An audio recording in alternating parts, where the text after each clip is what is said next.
বলেই পড়ি আলহামদুলিল্লাহ। রব্বানা লাকাল হামদ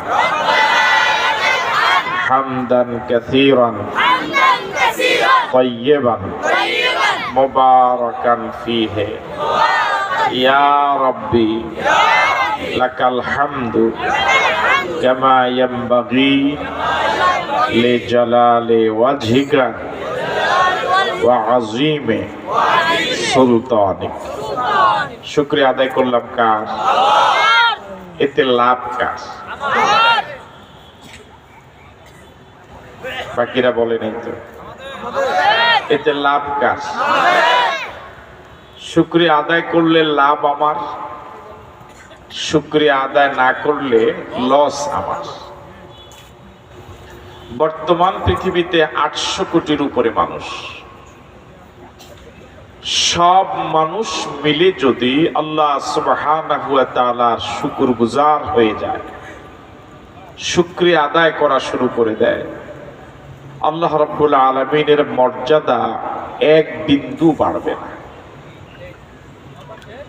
গোটা পৃথিবীর সব মানুষ মিলে যদি আল্লাহ সুবহানাহু ওয়া তাআলার বিরোধিতা শুরু করে দেয়, আল্লাহ রাব্বুল আলামিনের মর্যাদা এক বিন্দু কমবে না। মানুষের প্রশংসা আল্লাহ পাকের ইজ্জত বাড়ায়ও না, মানুষের বিরোধিতা আল্লাহ পাকের ইজ্জত কমেও না। প্রশংসা করলে লাভ আমার, প্রশংসা না করলে লস। কি পরিমাণ লাভ! قال رسول الله صلى الله عليه وسلم الحمد لله تملأ الميزان। গোটা পৃথিবীতে যত মানুষ এসেছে, এখন আছে, কিয়ামত পর্যন্ত আসবে, সব মানুষের আমলনামা যে পাল্লায় ওজন দেওয়া হবে, যাকে মিজান বলে,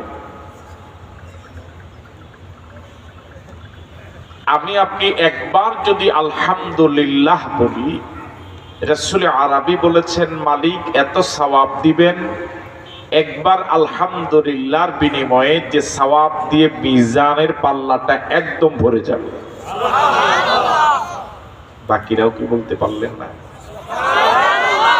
জোরে বলুন না আলহামদুলিল্লাহ। একবার আলহামদুলিল্লাহ বলতে কয় মিনিট সময় লাগে রে ভাই? 1 মিনিট লাগে? বলুন তো আলহামদুলিল্লাহ। ও বলে নাই, দেখেন ওই যে 1902 মোবাইলের দিকে তাকিয়ে আছে। আরেকবার বলুন আলহামদুলিল্লাহ। কয় মিনিট লাগলো?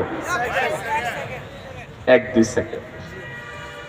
তিনি আমাদের এত দয়ালু আল্লাহ, আমরা আল্লাহকে চিনি নাই রে ভাই। মাত্র একবার মন থেকে আলহামদুলিল্লাহ বলবো, সওয়াব দিয়ে মিজানের পাল্লাটা ভরে যাবে। এত দয়ালু আল্লাহ। আমরা আল্লাহকে চিনি নাই, চিনার চেষ্টাও করি না, তার কাছ থেকে কিছু চেয়েই নেই না। তিনি তো এমন, চাওয়ার আগেই বহু কিছু দিয়ে দিলেন। অথচ মানুষ এমন আল্লাহকে বাদ দিয়ে, আমরা এমন দয়ালু আল্লাহকে বাদ দিয়ে মানুষকে দানবীর বলি। আমাদের দেশে তো গরিবের বন্ধু এবং দানবীর এর জোয়ার এসে যায় একটা সময়ের আগে। কখন? আসতে বলেন, মায়ের আসতে পারে। সবাই বলে দানবীর, গরিবের বন্ধু, এগুলোর তখন জোয়ার উঠে। জোয়ার বুঝেন তো আপনারা? কিন্তু নির্বাচনের পরে আর গরিবের বন্ধু এবং দানবীরের অস্তিত্বই খুঁজে পাওয়া যায় না, ঠিক না? এই যে এত গরিবের বন্ধু এই দেশে, এত দানবীর, এরপর অবস্থা দেখুন। রিক্সা ভাড়া, অটো ভাড়া, সিএনজি ভাড়া 50 টাকা, কেউ কি 100 টাকা দেয়? কথা কয় না কেন? এই দানবীররা কই যায়? কথা বলে না কেন? ডে লেবার 600 টাকা আপনাদের এলাকায় কত? 600-700 টাকা। একটা ডে লেবার 700 টাকা, কেউ কি 1000 টাকা দেয়? তো দানবীররা কই থাকে? আসলে গরিবের বন্ধু কেউই না। আপনার আমার সাথে নাই মনে হয়? গরিবের কদর কোথাও নাই। শুধুমাত্র নির্বাচনের আগে গরিবের বন্ধু দানবীর, একেবারে গরিবের প্রতি মায়া, এগুলো বলে বলে গরিবদেরকে হাওয়া দিয়ে ক্ষমতার চেয়ারে যাওয়ার একটা ফন্দি মাত্র।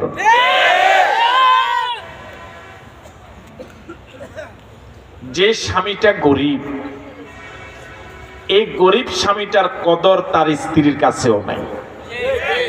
মাত্র 5 জনে বিয়ে করছে এখানে, আর বাকিরা তো জবাব দেয় নাই। স্বামীটা যদি গরিব হয়, এই গরিব স্বামীটার কদর তার স্ত্রীর কাছেও জানেন তো আপনারা কদর।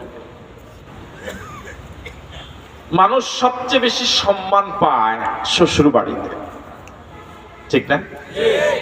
শ্বশুর বাড়িতে জামাই সবচেয়ে দামি মেহমান। মেয়ের জামাইদের জন্য শ্বশুর বাড়ির বিকল্প সম্মানের দ্বিতীয় জায়গা এই মানের নাই।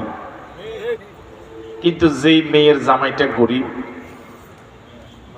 2 ভাইরা, ভাইরা চেনেন তো? আপনি কোন ভাইরা কারে করেন? ভাইরা কারে করেন?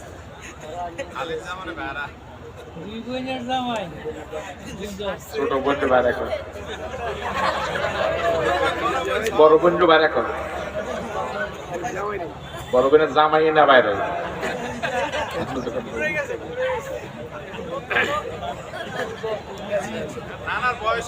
ভাইরা, 2 ভাইরা। এর ভিতরে একজন খুব ধনী, শ্বশুর বাড়িতে যেতে একদম 2 হাত বোঝাই করে যায়। আরেকজন গরিব বেচারা, রিক্সা ভাড়া দিয়েও যেতে পারে না। এই 2 ভাইয়ের কদর শ্বশুর বাড়ি থেকে এক সমান। ধনী যিনি, তিনি যাওয়ার আগে সব রেডি, আর যিনি গরিব যাওয়ার পরেও চুলায় আগুন জ্বলে না, ঠিক না? যেই মুসল্লিটা গরিব, এই মুসল্লিটার কদর ইমাম সাহেবের কাছেও নেই। এটা লইয়া পড়ছে, দেখছেন? যেই মুরিদটা গরিব, এমন গরিব মুরিদের কদর পীর সাহেবের কাছেও নেই।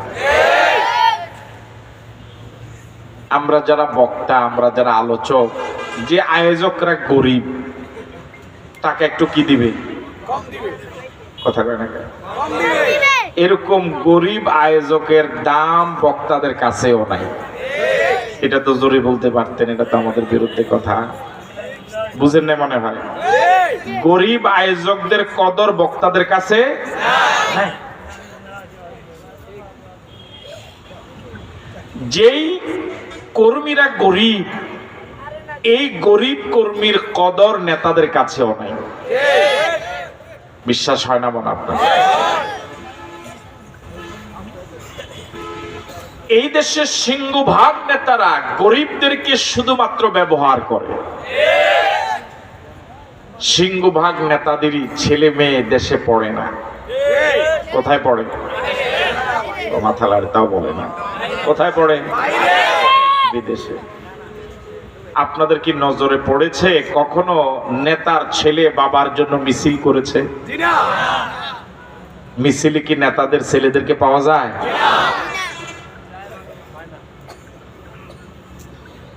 নেতাদের ছেলেরা লেখাপড়া করে বিদেশে, বাবার মিছিলে নাই, মিটিং এ নাই, মায়ের খাওয়াতে নাই, পুলিশের দৌড়ানি খাওয়াতে নাই, রক্ত দেওয়াতে নাই, মামলা খাওয়াতে নাই, কিচ্ছুতে নাই। আবার অনেক বছর পরে আলালের ঘরের দুলাল আবার এসে নেতা হয়ে যায়। এগুলো আমাদের দেশে না, এগুলো অন্য দেশে হয়। হয় রাজপথে মাইর খায় গরিব, দৌড়ানি খায়। আমি সব বলে দিব, আপনার কিছু বলবেন না।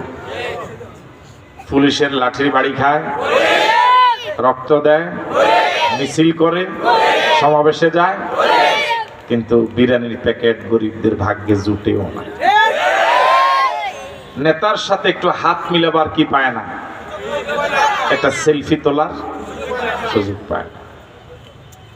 কখনো যদি এই গরিব কর্মীটা নেতার কাছে গিয়ে যদি বলে, স্যার জীবন যৌবন সব শেষ করলাম আপনার পিছনে, আপনাকে সময় দিতে গিয়ে পরিবারটাকে সময় দিতে পারি নাই, পরিবারটা গুছাতে পারি নাই, আপনার তো অনেক ক্ষমতা, যদি একটু চাকরির ব্যবস্থা করে দিতেন, হয়তো জবাব আসবে, তোকে চাকরি দিলে আমার মিছিল করবে কে? ঠিক না?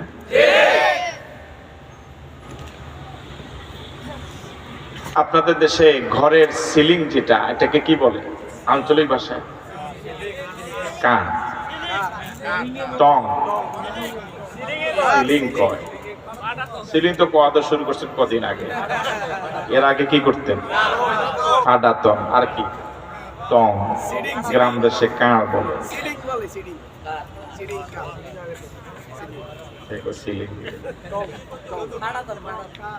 এই সিলিং যেটা বলেন, কাঠ যেটা, টং যেটা, এটাতে উঠেন কি দিয়ে? মই দিয়ে, চঙ্গা দিয়ে, ঠিক না? এই মই দিয়ে সিলিং এ উঠার পর কি কেউ চগমটা ফেলে দেয়? মইটা ফেলে দেয় কেন? আবার নামা লাগবে। আমাদের দেশের সিংহভাগ নেতা ক্ষমতায় উঠার সিলিং যেটা, চেয়ার যেটা, ওটাতে উঠার জন্য গরিবদের কাঁধকে সিঁড়ি হিসাবে ব্যবহার করে। ক্ষমতার চেয়ার পাওয়ার পরে গরিবদেরকে ফেলে দেয় লাথি দিয়ে। অথচ এই দেশটায় কত গরিব মানুষ, কত কষ্ট করে সংসার চালায়, কত অসুখ ভোগ করে, একটু ভালো ডাক্তার দেখাতে পারে না, এটা ভালো জামা গায়ে দিতে পারে না। এত গরিবের বন্ধু, এত জনদরদি, গরিবদের জন্য এত ভালোবাসা, এত গরিবের বন্ধু যে দেশে, ওই দেশে তো এত গরিব থাকতে পারে না, ঠিক নয় কি? মানুষ মরে যাওয়ার পরে মৃত মানুষের জন্য আপনাদের এলাকায় খাওয়ার ব্যবস্থা হয়? হয়? হ্যাঁ, আমি মাসআলা বলছি না, যদি কেউ এটা করে, এটা জায়েজ না জায়েজ আমি মাসআলা দিচ্ছি না। এই খাওয়াটার একমাত্র হকদার তো গরিবেরা।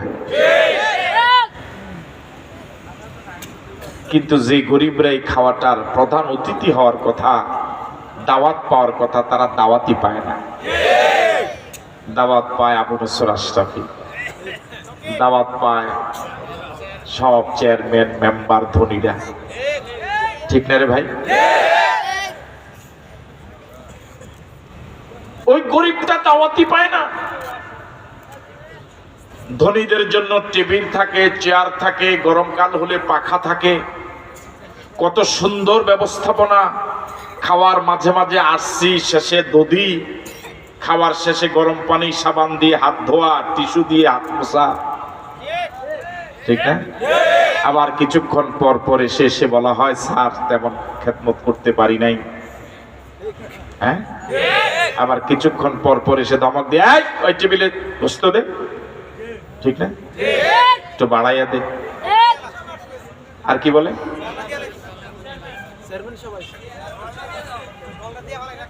হ্যাঁ, বলটা দিয়ে রাখ। কিন্তু আমাদের জন্য যে এত বলা হলো, এত আয়োজন করা হলো, আমরা খাওয়ার শুরুতেও বিসমিল্লাহ নাই, শেষেও কি নাই? আলহামদুলিল্লাহ নাই। খাওয়াটা সবটাই প্রায় শুধু দোষ আর দোষ। তেল কম হয়েছে, লবণ বেশি হয়েছে, রান্না ভালো হয় নাই, চর্বি বেশি, বাবুর্চি ভালো না। আছে না? আপনারা গেছেন গা, বলেন না? এগুলো বলে না? আমরা বলি না?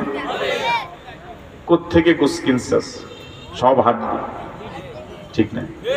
এভাবে বকাঝকা করে খাওয়ার মধ্যে কোনো প্রশংসা নাই, শুকরিয়া নাই।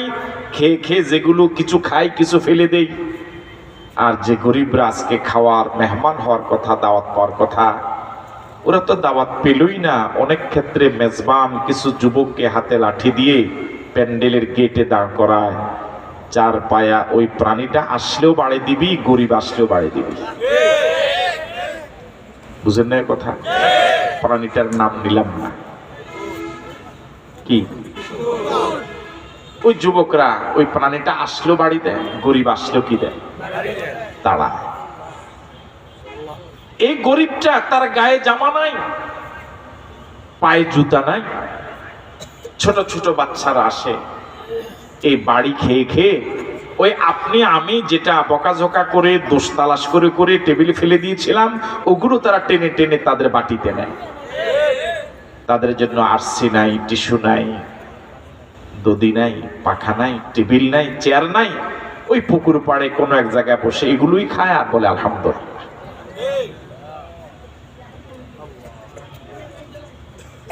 এ দেশটা তো আসলে গরিব না রে ভাই। এদেশের সম্পদের অভাব নাই। এদেশে রয়েছে বনজ সম্পদ, খনিজ সম্পদ, মৎস্য সম্পদ, পানি সম্পদ। 18 কোটি মানুষের 36 কোটি কর্মঠ হাতের সম্পদ। এই দেশটাকে রব্বুল আলামিন কত চমৎকার করে বানালেন। সৌদি আরবে মরু অঞ্চলে একটা গাছ ফল উপযোগী করার জন্য সরকারের হাজার হাজার টাকা খরচ করা লাগে। আর আমাদের প্রিয় বাংলাদেশ সুজলা সুফলা শস্য শ্যামলে বাংলাদেশে পাখির পায়খানা দিয়ে যে গোটাটা পড়ে সেটা গাছ হয়ে যায়। এই দেশে টাকার দুর্ভিক্ষ নাই, সম্পদের দুর্ভিক্ষ নাই, দুর্ভিক্ষ হলো সৎ নেতৃত্বের। এদেশে টাকার অভাব নাই, সম্পদের অভাব নাই, অভাব শুধু সৎ সত্যিকারের দেশপ্রেমিক দুর্নীতিমুক্ত নেতার।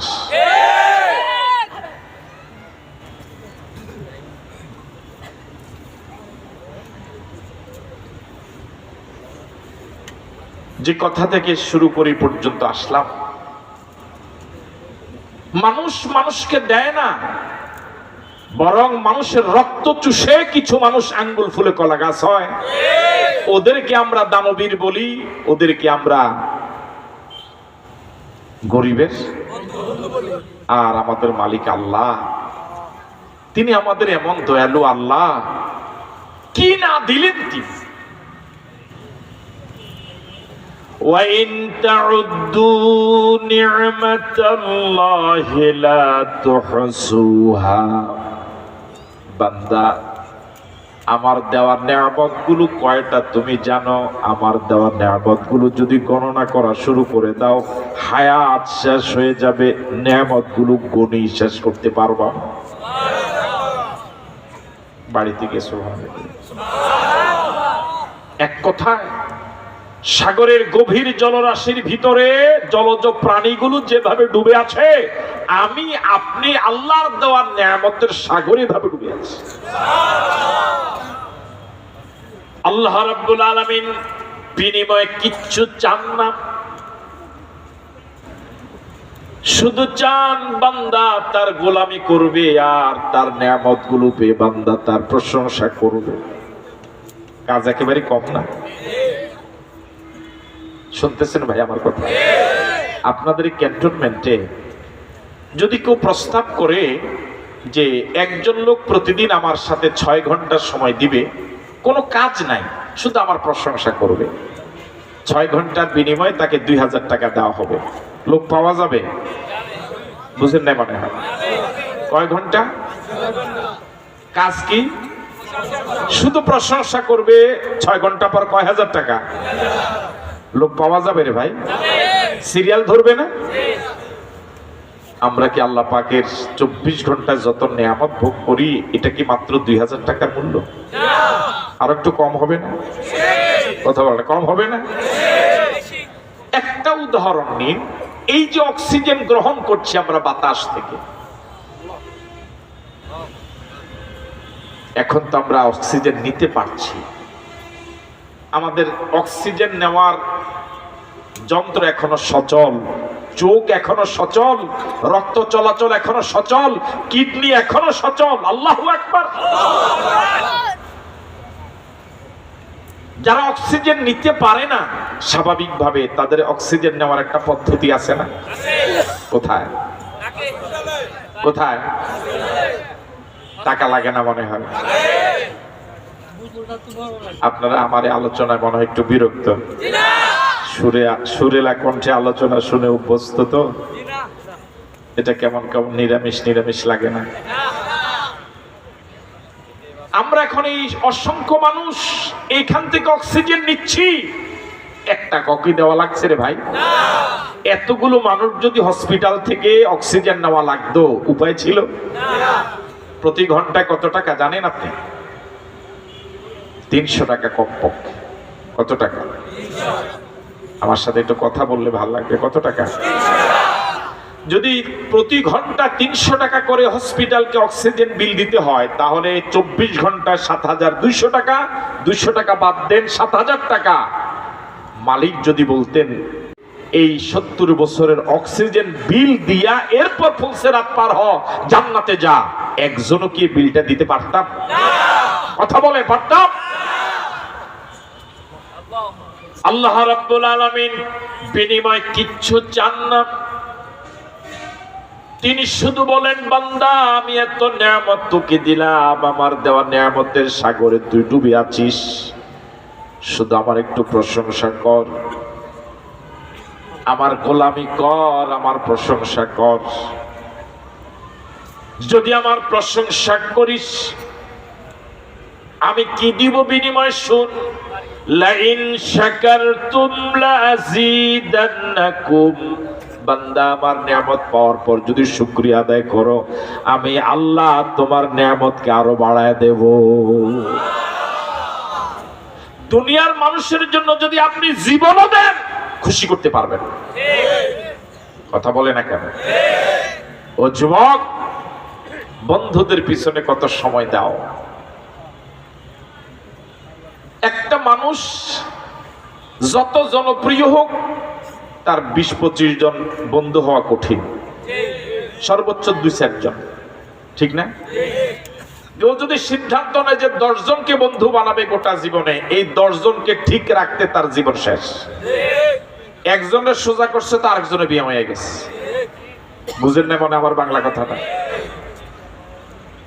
এই 2 জনের সাথে 2 দিন আপনি একটু কথাবার্তা বলছেন, ওই 2 জনের সাথে 2 দিন কথা হয় না, হেরা কি হয়ে গেছে? বাঁকা। বুঝেন না মনে হয়? বাঁকা মানে কি? হে আর আপনার লগে আপনি 10 জন বন্ধু যদি আপনার থাকে, বিশ্বাস করেন কথাটা, এই 10 জন বন্ধুর মন জয় করে আপনার পক্ষে রাখার জন্য আপনার জীবন, এরপরেও আপনি যদি আপনার কোনো বন্ধুকে সব টাকা পয়সা দিয়ে দেন, একেবারে সর্বশেষ যদি জীবনটা তাকে বাঁচাতে গিয়ে যদি আপনার জীবনটা দিয়ে দেন, এরপরে আপনি তার পরিবারের তার মন পাবেন না। বলবে আমার স্বামী কত বিপদে পড়ছে, হিসুক আইয়ে না অনাইসে জীবন দিতে। কথা কয় না? হ্যাঁ, জেলে ছিল, পারে নাই 1 কেজি আলু কিনে দিতে, এখন আসছে মায়া দেখাইতে। আপনি যদি জীবনটা দিয়ে দেন, মন। কিন্তু আমাদের আল্লাহ কিচ্ছু লাগে না, কিচ্ছু লাগে না, শুধু আল্লাহর কথা অনুযায়ী একটু চলা, আল্লাহর প্রশংসা করা, নিজেকে আল্লাহর সামনে সুপর্দ করে দিলে গোটা দুনিয়া আল্লাহ বানায় দেন। আরো জোরে বলুন আল্লাহু আকবার। লাইন শাকারতুম লাযীদান্নাকুম। বান্দা আমার যদি নিয়ামত পাওয়ার পর শুকরিয়া আদায় করো, আমি আল্লাহর নিয়ামত আরো বাড়ায় দেব। আমরা এত নাফরমান, এত নিমক হারাম, আল্লাহর এত নিয়ামত খাওয়ার পর আল্লাহর শুকরিয়া আদায় করি না, বরং নাফরমানি করি। নিমক খাওয়ার পর যারা বিরোধিতা করে তাদেরকে কি বলে? আরো আসতে কম। হ্যাঁ, আমাদের দেশে কয় যার নুন খাই নুন খাইলে কি করা লাগে? কিন্তু মানুষ এখন নুন খাইয়ে গুণ গায় না, নিমক খেয়ে নিমক হালালি করে না, নিমক হারামি করে। এই জাতীয় মানুষের সংখ্যা খুব কম। হ্যাঁ, চার পায়ে একটা জানোয়ার, নাম কি? আরো আসতে বলো। মানুষের বাড়িতে থাকে, কোনদিন মালিক তার জন্য আলাদা ঘর বাড়ি বানায় না, তাকে থাকার জন্য লেপ কম্বল তোশক বিছনা চাদর বালিশ দেয় না। এই কুকুরটার খাওয়ার জন্য আলাদা কোনো পাকশাকও করে না। তার ভাতের মাড় যেটা মালিকের প্রয়োজন নাই সেটাই দেয়, কোনো প্লেটে দেয় না, একটু গর্ত করে দেয়। ঠিক না রে ভাই? এবার আপনাদের কাছে প্রশ্ন, যারা কতটুকু শুনেছেন বুঝেছেন, এই কুকুরটা তার মালিকের পক্ষ থেকে ভাতের একটু মাড় খেয়ে একটু যে মালিক তার প্রতি দয়া করলো, একটু থাকতে দিল বাড়িতে, আর একটু ভাতের মাড় দিল, এতটুকু খেয়ে কি সে তার মালিকের প্রতি কৃতজ্ঞ? কথা বলে না, কৃতজ্ঞ? 15 আনা, 15.5, 15.5, জবাব তো এখনো 16 আনা হয়নি, 15.5। এবার বলুন, সে কি তার মালিককে চিনে? চিনে? কত আনা চিনে? সে কি তার মালিকের বাড়ির সীমানা চিনে? সে কি তার মালিকের সীমানার পাহারা দেওয়ার দায়িত্ব নেয়? এই দায়িত্বটা সে কত % পালন করে? কত %? চার পায়ে একটা জানোয়ার কুকুর, সামান্য একটু ভাতের মার খেল, মালিক তাকে তার বাড়িতে একটু থাকতে দিল, এতেই কৃতজ্ঞতায় তো প্রকাশ করে। সে মালিককে 16 আনা চিনে, মালিকের বাড়ির পাহারা দেওয়ার দায়িত্ব নেয়, সে মালিকের বাড়ির সীমানার ভিতরে মালিকের কোনো শত্রুকে ঢুকতে দেয় না। এবার আপনাদের কাছে আমার জিজ্ঞাসা, আমাদেরও তো একজন মালিক আছে।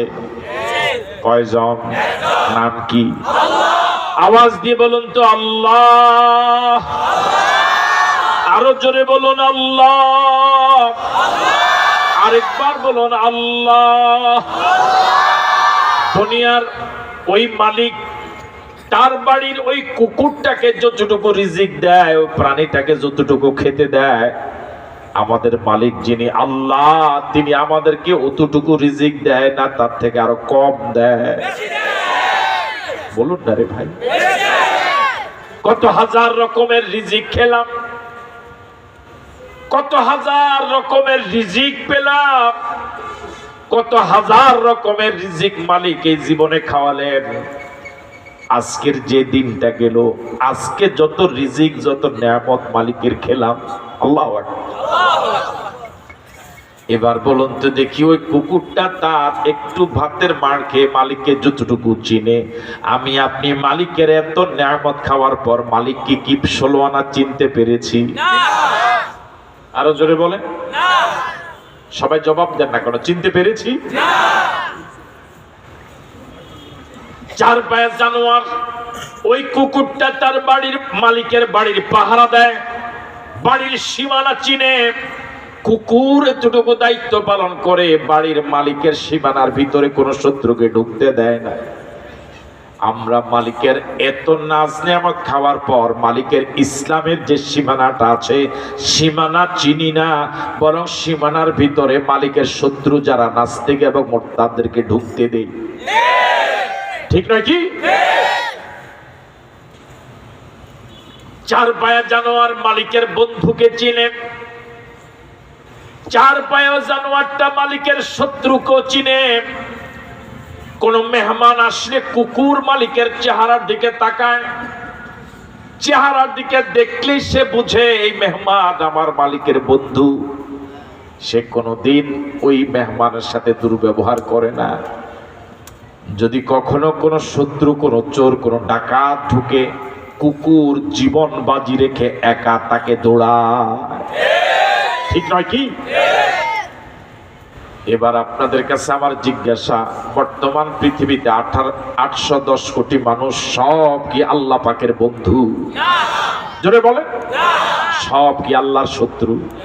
আল্লাহর বন্ধু যেমন আছে, আল্লাহর শত্রু তেমন আছে। আছে না নাই? এই কোরআনওয়ালা যারা তারা আল্লাহর বন্ধু না শত্রু? কোরআন বিরোধী যারা তারা আল্লাহর বন্ধু না শত্রু? সবাই বলুন। আমরা আশরাফুল মাখলুকাত মানুষ। চার পা একটা জানোয়ার কুকুর তার মালিকের বন্ধুকে বন্ধুর মতো আচরণ করে, তার মালিকের শত্রুর সাথে শত্রুর মতো আচরণ করে। কুকুর তার মালিকের বন্ধুকে কখনো শত্রু ভাবে না, আর শত্রুকে কখনো বন্ধু ভাবে না। কিন্তু আমরা আশরাফুল মাখলুকাত মানুষ, এত নাজ নেয়ামত মালিকের খাওয়ার পরেও মালিকের বন্ধু যারা, কোরআনওয়ালা যারা, নবীর সুন্নাহওয়ালা যারা, জমিন আল্লাহর আইন চলবে আল্লাহর এই স্লোগান দেয় যারা, হক্কানি পীর মাশায়েখ যারা, আলেম ওলামা যারা, ইসলামী আন্দোলনের সাথে সম্পৃক্ত যারা, জীবন বাজি রেখে একামতে দ্বীনের পথে অটল এবং অবিচল যারা, এই জাতীয় আল্লাহর বন্ধুদের সাথে শত্রুর মতো আচরণ করে, এরকম মুসলমানও তো সমাজে আছে। আছে না নাই? ওই প্রাণীটা থেকে ভালো হলাম না আরো খারাপ? বুঝাতে পারি নাই মনে হয়। একটা কুকুর তার মালিকের বন্ধুর সাথে শত্রুর আচরণ করে না, আর আমরা মানুষ আমাদের মালিকের আল্লাহর বন্ধু যারা তাদের বিরুদ্ধে আমরা মামলা দেই, তাদেরকে দেশ বিরোধী বলে গালি দেই।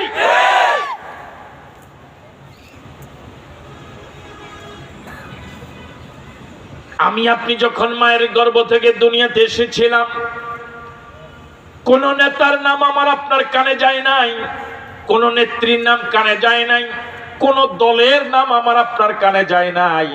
সর্বপ্রথম আমার আপনার কানে গিয়েছিল আল্লাহু আকবার। বলতে পারলেন না? আজকের মাহফিলের সিংহভাগী যুবক, কিন্তু আওয়াজ এত বুড়ার মতো আসছে। সর্বপ্রথম আমার আপনার কানে গিয়েছিল কার নাম? আবার যেদিন দুনিয়া থেকে বিদায় হব, সেদিন আমাকে আপনাকে বিদায় করবে কি বলে?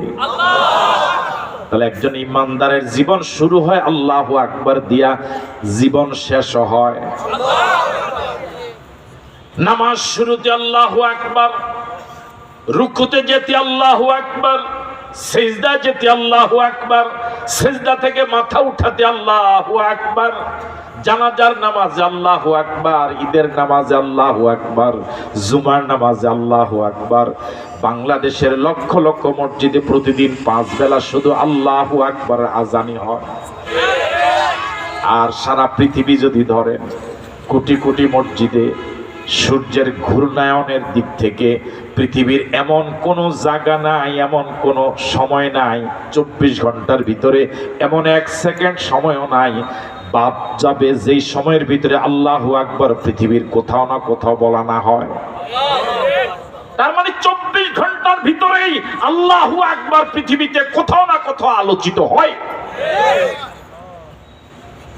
যে মুসলমান নিজেকে ইমানদার বলে দাবি করে, যে যুবক নিজেকে মুসলমান বলে দাবি করে, ওই যুবক ওই মুসলমান নেতার নামে মিছিল হলে ওই মিছিলের সদস্য হয়, সামনের কাতারে দাঁড়ায়, নেত্রীর নামের মিছিলের সামনের সারিতে দাঁড়ায়। যখন আল্লাহু আকবার রাজপথের মিছিলের আওয়াজ শুনে মেজাজ গরম হয়। কথা বলেন ঠিক নয় কি? এবার আপনাদের বিবেকের কাছে প্রশ্ন, যারা আল্লাহু আকবার স্লোগান শুনলে মেজাজ গরম হয়, আল্লাহর খুব প্রিয় বন্ধু না?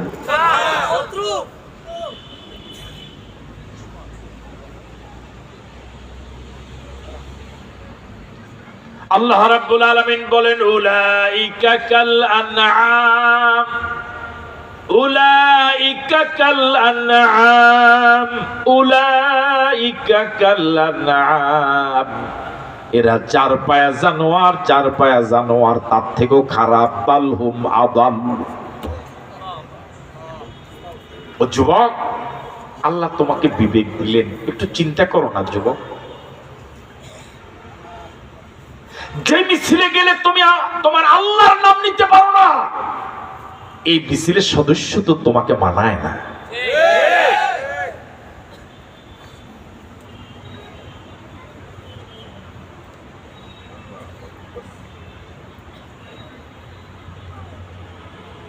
এই তো গেল আল্লাহর বন্ধু যারা, তাদের সাথে মুসলমান কিছু মুসলমানদের আচরণ। আবার এই জমিনে আল্লাহর শত্রু যারা, নামাজ রোজা নাই, শরীয়তের কিচ্ছু জানে না, আবার মাঝে মাঝে জাতীয় পর্যায়ে ফতোয়া দেয় না? দুই একটা ফতোয়া বলেন।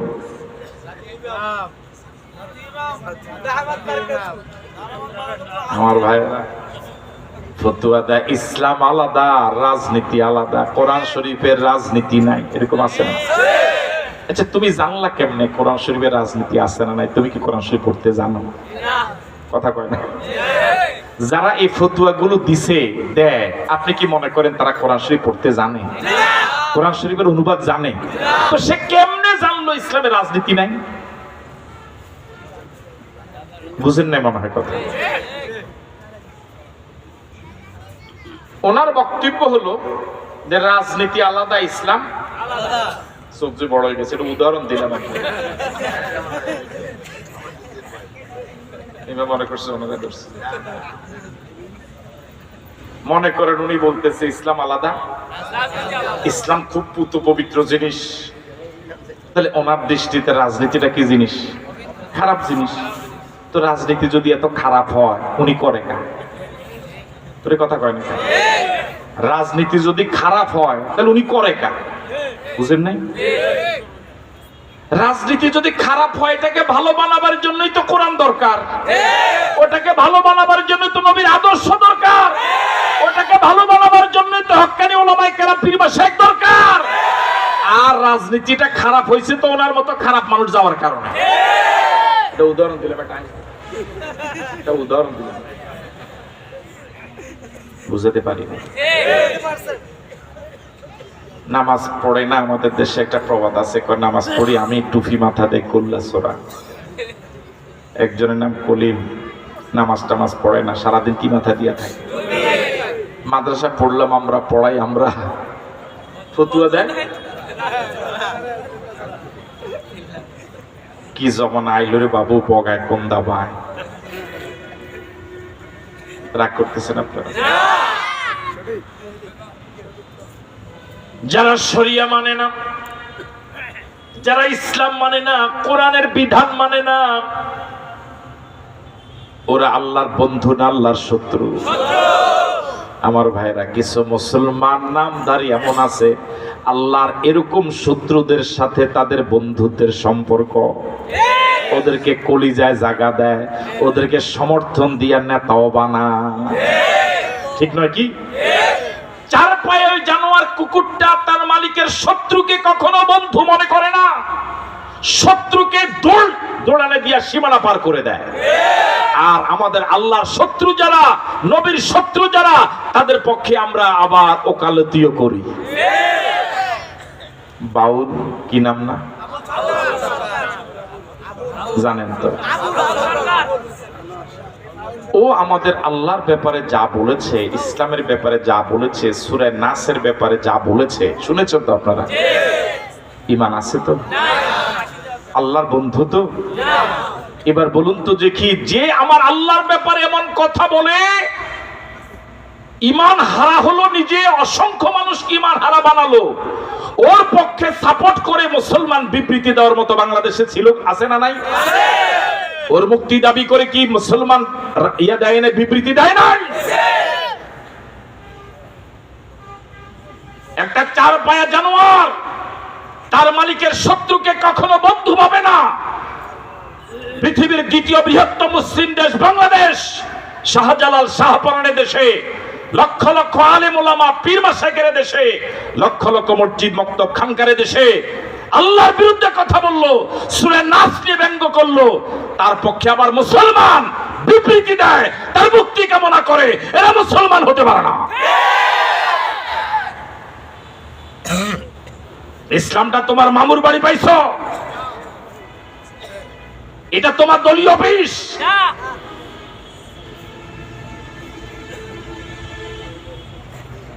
তুমি ইসলামের কিচ্ছু জানো না, ইসলাম নিয়ে তুমি কথা বলো কেন?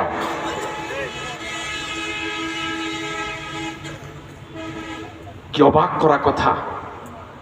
দলের বিরুদ্ধে কথা বললে মামলা হয়, দলের বিরুদ্ধে কথা বললে পথ চলে যায়, নেতার বিরুদ্ধে একটা মন্তব্য করলে মামলা খাওয়া লাগে, পথ চলে যায়।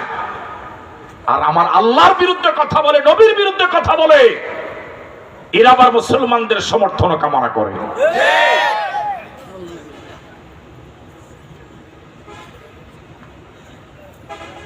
দুনিয়ার যদি শান্তি পেতে চাই,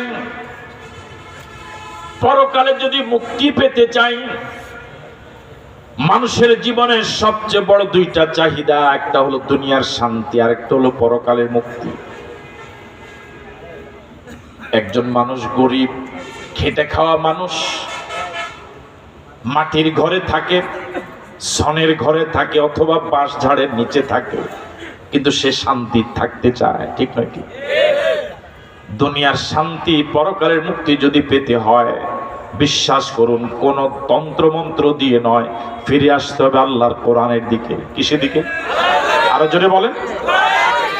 বর্তমান পৃথিবীর 810 কোটি মানুষ সবাই মিলে যদি শান্তি শান্তি বলে যদি রক্ত বমিও করে, আল্লাহর কসম করে বলি এক ফোঁটার শান্তি পাওয়া যাবে না। শান্তি যদি পেতে হয়, সব মানুষকে ফিরে আসতে হবে কিসের দিকে? আরো আসতে বলেন। আল্লাহ রাব্বুল আলামিন আমাকে আপনাকে সৃষ্টি করে আমার আপনার শান্তির পথ কি তিনি বলে দেয়নি? কথা বলে না, কেউ দেয়নি? فَإِمَّا يَأْتِيَنَّكُم مِّنِّي هُدًى فَمَن تَبِعَ هُدَايَ فَلَا خَوْفٌ عَلَيْهِمْ وَلَا هُمْ يَحْزَنُونَ। আল্লাহ রাব্বুল আলামিন বলেন, বান্দা, আমি তোমাকে সৃষ্টি করে খোলা ময়দানে কোনো নীতিমালা দেওয়া ছাড়া এমনি ছেড়ে দেই নাই। ফাইম্মা ইয়াতিয়ান্নাকুম মিন্নি হুদান, আমার পক্ষ থেকে একটা হুদা যাবে, নীতিমালা যাবে, সংবিধান যাবে। ফামান তাবিআ হুদায়া, যে ব্যক্তি সে নীতিমালাকে ইত্তেবা করবে, অনুসরণ করবে, ফালা খাউফুন আলাইহিম ওয়ালা হুম ইয়াহজানুন, দুনিয়াতে কোনো ভয় নাই, পরকালে কোনো চিন্তা নাই। দুনিয়ার শান্তি, পরকালের মুক্তির জন্য সেই সংবিধানের নাম আরো জোরে বলুন। এখন তো আপনাদের এলাকায় গরম মৌসুম না, তো মাথা লাড়ি কহ, এখন কি কাল? শীতকালে না একটা ব্যতিক্রমী রস পাওয়া যায়। কি রস? আমাদের ছোটবেলায় হায়রে কত রস, সন্ধ্যাবেলায় হাঁড়ি দিত, মধ্যরাতেই নামানো লাগতো।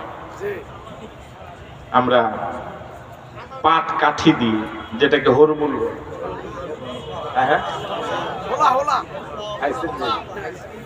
খেজুর গাছে উঠে কত খাইছি, টান দিলেই খায় না মানে। এখনকার ছেলেরা এগুলার এখন কিসমত আরো, এখন তো পাওয়াই যায় না, এখন লিটার হিসাবে 1 লিটার 150 টাকা। আপনি যদি খেজুরের রস খেতে চান, কি গাছ লাগানো লাগবে রে ভাই? বাকিরা জবাব দেয় না। এটার জন্য কি এমএ পাস করা দরকার? কামিল পাস, দাওরা পাস? অশিক্ষিত যে, সেও তো বুঝবে আমি খেজুর খেতে চাই, রস, খেজুর গাছ লাগানো লাগবে। এখন একজন লোক খেজুরের রস কিনতে গেছে, 1 লিটার 150 টাকা চাই, মেজাজ গরম করে উনি আসার সময় একটা নার্সারি থেকে 50 টাকা দিয়ে একটা তেঁতুল গাছ নিয়ে আসে। কি গাছ? আইসা একদম খুব নিজেকে নিজে ধন্যবাদ দেয়, 150 টাকা 1 লিটার পাইছে নাকি, এই জন্য 50 টাকা দিয়ে গাছ নিয়েছি। পুরা গাছে লইয়েছি কত দিয়ে? গাছটা এনে একদম রাস্তার পাশে 8 রোদে লাগাইছে। 8 রোদ বুঝেন তো? মানে যেখানে রোদ পড়ে না, চতুর্দিকে বেড়া দিল, খুঁটা দিল, সকাল বিকাল পানি দেয়, সার দেয়, ঘাস উঠলে নিরা। 100 বছর পরে তেঁতুল গাছে খেজুরের রস দিবে? ওরা বুঝে নেই মনে হয়, দিবে? খুব আস্তে বলেন, শরম লাগে, দিবে? যদি বড় খতম, ছোট খতম, মাজ্জা খতম, সাজ্জা খতম, সাফা খতম, কোরআন খতম, হুজুর খতম, নিজেও খতম, সব খতম হইলেও যদি নিজে খতম হইয়া যায়, এক ফোঁটা রস কি পাওয়া যাবে খেজুরে? আচ্ছা, যে লোকটা তেঁতুল গাছ লাগিয়ে খেজুরের রস এর জন্য এত কসরত করলো, এত প্রচেষ্টা চালালো, তাকে আপনারা ভালো বলবেন? সুস্থ না অসুস্থ? অসুস্থ রে আপনাদের ভাষা বলে তো কি কইবেন? আধা না পুরা? সবাই বলেন নাই তো, আধা না পুরা?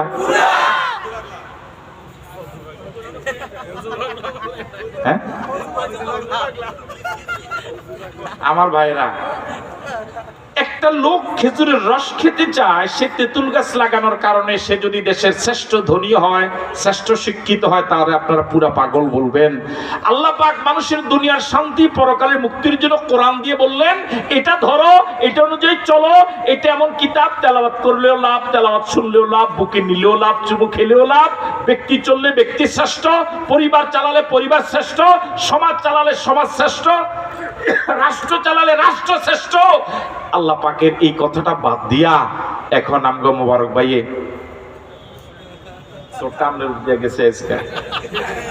এখন উনি নেতা নেত্রীর পিছনে ঘুরতে ঘুরতে আমার নেতার চরিত্র ফুলের মতো পবিত্র। ওমা, এটা কি কইলাম? আমি নিজেই তো নেতা, এটা কি কইলাম? এখন যারাই নিজের নেতা নেত্রীর জন্য জীবন দেয়, যে আমার নেতার আদর্শ মানলে দেশ সোনার দেশে পরিণত হয়ে যাবে, অথচ আল্লাহ বলেছেন না, তোমার নেতার নয়, তোমার নেত্রীর নয়, তোমার দলের নয়, মানতে হবে আমার কোরআনের, তাহলে দেশে শান্তি আসবে, তুমি শান্তি পাবা। চুরি ডাকাতি, জেনাবে বিচার, সন্ত্রাস, মাস্তানি, চাঁদাবাজি, টিজিং, ডাইল, গাঁজা, হিরোইন, বাবা, ইয়াবা, দুর্নীতি, মিথ্যা কথা, মিথ্যা মামলা, মিথ্যা সাক্ষী, মিথ্যা রায়, সব বন্ধ হয়ে জান্নাতি পরিবেশ তৈরি হবে। এটা বাদ দিয়ে যারা মানুষের তন্ত্র মন্ত্রের পিছনে ঘুরে, তাদেরকেও তো কি বলা দরকার? অনেকে বলে নেতাগো মামু লাগে মনে হয়। কি বলা দরকার? আরো আস্তে কোন, কি বলা দরকার? আমরা কি ওদেরকে পাগল বলি? বরং ওদেরকে নেতা বলি। কি বলি? আগেও নেতা বলেছি, আবার সামনে ওদেরকে আবার নেতা বানাবার জন্য সাপোর্ট দিয়ে সিল মেরে 5 বছরের জন্য সার্টিফিকেট দেওয়ার প্রস্তুতি নিচ্ছি।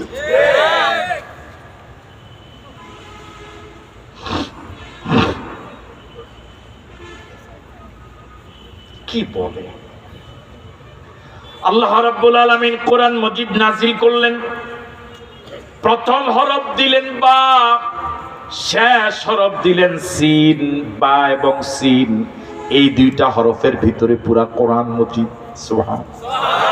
বা এবং সিন দুইটা এক জায়গা করলে হয় বাস, দ্যাটস এনাফ, কাফি, যথেষ্ট। তার মানে তোমার যত সমস্যা আছে, তিবিয়ানাল লিকুল্লি শাইইন, সব সমস্যার সমাধান। আরো জোরে বলেন। কি নিমো খারাপ? কই আধুনিক যুগে, ডিজিটাল যুগে, অত্যাধুনিক যুগে আরেকটা না কি বাইরে ছিল, স্মার্ট। এই যুগে এই পুরাণ কোরআন শরীফ, এই সেকেলে আইন দিয়ে এই আধুনিক যুগ অচল। নাউজুবিল্লাহ বললেন? আরো জোরে বলেন নাউজুবিল্লাহ। কোরআন দুনিয়াতে এসেছে কয়শো বছর? ১৫০০ মনে করেন, এখনো হয় নাই। কোরআন শরীফ দুনিয়াতে এসেছে ১৫০০ বছর। সূর্য কি ১৫০০ বছর ধরে আলো দেয়? আর একটু আগে ২০০০, কথা কয় না কেন? আর অনেক আগে। তাহলে সূর্য অনেক বেশি ফুরান না? কথা কয় না কেন? কোরআন শরীফ থেকে সূর্য অনেক বেশি ফুরান না? সূর্যের আলো কি আগের মতো গরম লাগে? লাগে না মনে হয়?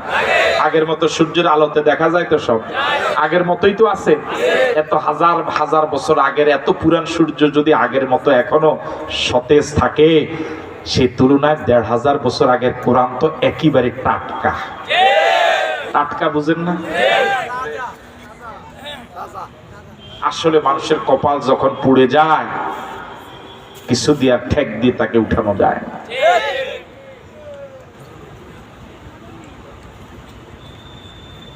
আল্লাহ রাব্বুল আলামিন কোরআন শরীফের প্রথম সূরা দিলেন ফাতিহা, ভূমিকা। এরপরে সূরা দিলেন বাকারা। বাকারা মানে গরু, গাভী, পশু। শেষ সূরা দিলেন নাস। নাস মানে মানুষ। এত দামি একটা কালাম দিলেন, কিন্তু সূরা দিলেন গরুর নামে সূরা। এর ভিতরে কি কোনো হিকমত নাই? গরুর নামে সূরা দিয়ে মালিক বুঝালেন, বান্দা এই কোরআন যার ভিতরে নাই সে পশু। আরো আস্তে কর। সে উচ্চ শিক্ষিত হোক, আমেরিকার প্রেসিডেন্ট হোক আর ভারতের প্রধানমন্ত্রী হোক, ওর ভিতরে কোরআন নাই, ও গাধা, ও পশু।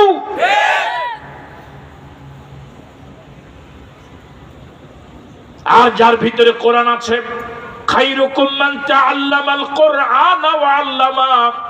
আমেরিকার প্রেসিডেন্ট হতে পারে নাই, চেয়ারম্যান হতে পারে নাই, মেম্বার হতে পারে নাই, তাকে এলাকার কেউ চিনে না, নিজে দাঁড়ালে মেম্বারিতে কেউ তাকে ভোট দিবে না, জীবনে কেউ তাকে সালাম দেয় নাই, সে সালাম দিলেও কেউ জবাব নেয় না, কিন্তু তার ভিতরে আল্লাহর কোরআন আছে। রাসূল বলেছেন এই লোকটা আল্লাহর কাছে সবচেয়ে দামি।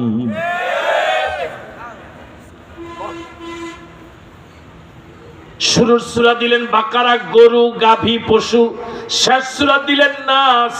তার মানে হলো তোমার ভিতরে কোরআন মজিদ নাই, তুমি কোরআন শরীফে পশু হয়ে ঢুকো।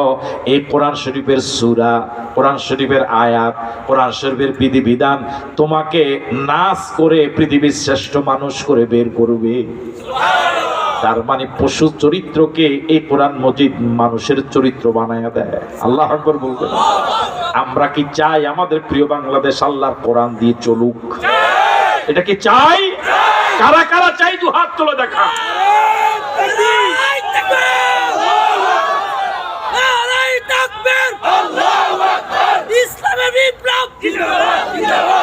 আস্তে আস্তে আমি আলোচনা দীর্ঘায়িত না করে আপনাদেরকে আগামী বাংলাদেশ, কোরআনের বাংলাদেশ বিনির্মাণের জন্য সার্বিকভাবে প্রস্তুতি নেওয়ার উদাত্ত আহ্বান জানাচ্ছি। কোরআনকে মায়া করুন। আমাদের দেশের মানুষেরা নামাজ ছেড়ে দিয়েছে কোরআন শরীফের হাতে, রোজা ছেড়ে দিয়েছে কোরআন শরীফের হাতে, কিন্তু সমাজ এবং রাষ্ট্র ছেড়ে দিয়েছে এমন লোকদের হাতে যারা কোরআন শরীফ পড়তেই জানে না। কি অবাক করা কথা। আগামীর সমাজ, কোরআনের সমাজ বিনির্মাণের জন্য আসুন না, আপনি কোরআনের পক্ষে থাকলেও কোরআনের বিপ্লব হবে, না থাকলেও হবে। কোরআনের রাজ গোটা পৃথিবীতে আল্লাহ পাক বিজয় করবেন ইনশাআল্লাহ। আগামীর বাংলাদেশ, কোরআনের বাংলাদেশ বিনির্মাণের জন্য আসুন আমরা প্রত্যেকে নিজ নিজ অঙ্গন থেকে ভূমিকা রাখি। আল্লাহ পাক তৌফিক দান করুন বলে আমিন।